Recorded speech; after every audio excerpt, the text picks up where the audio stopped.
爱生活，爱美食。大家好，我是小丽。我们今天来分享一款只需要搅拌就可以成功的香酥芝麻球，酥脆香甜，非常好吃。准备60克的玉米油，倒入平底锅中，小火加热3分钟，再放凉备用。在大碗中打入1颗鸡蛋，加入50克白糖，先大致搅匀。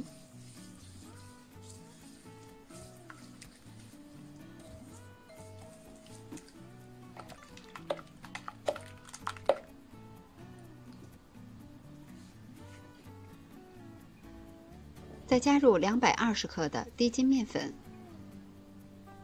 ，1克小苏打，2克泡打粉，拌匀。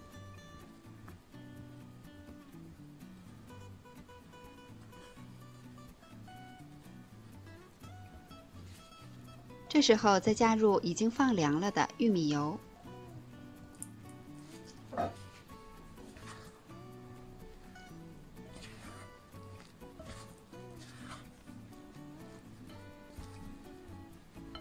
拌至这样已经没有干面粉的状态，再用手和成面团。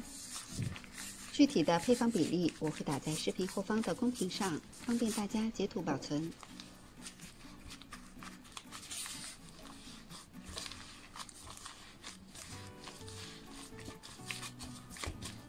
最后揉好了以后是这样的状态，我们可以直接揪下来一块，用手团圆。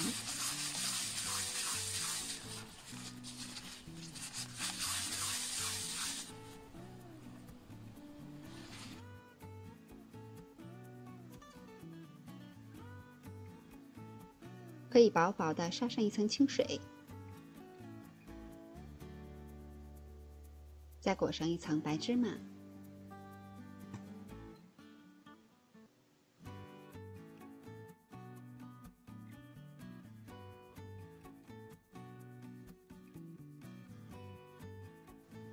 每个小剂子是20克，我一共做了19个。把做好的生胚摆放到烤盘中，烤箱开上下火，提前预热，150度放在中层，烤25分钟左右。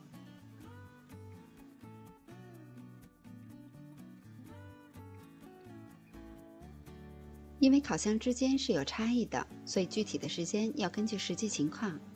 烤至芝麻球明显的鼓起，上色均匀就可以出炉了。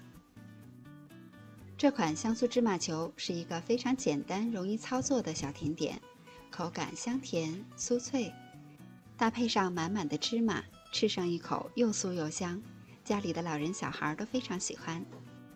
喜欢这款零食的小伙伴们也动手做起来吧！我是小丽，喜欢我的视频请关注留言，感谢您的收看，明天见。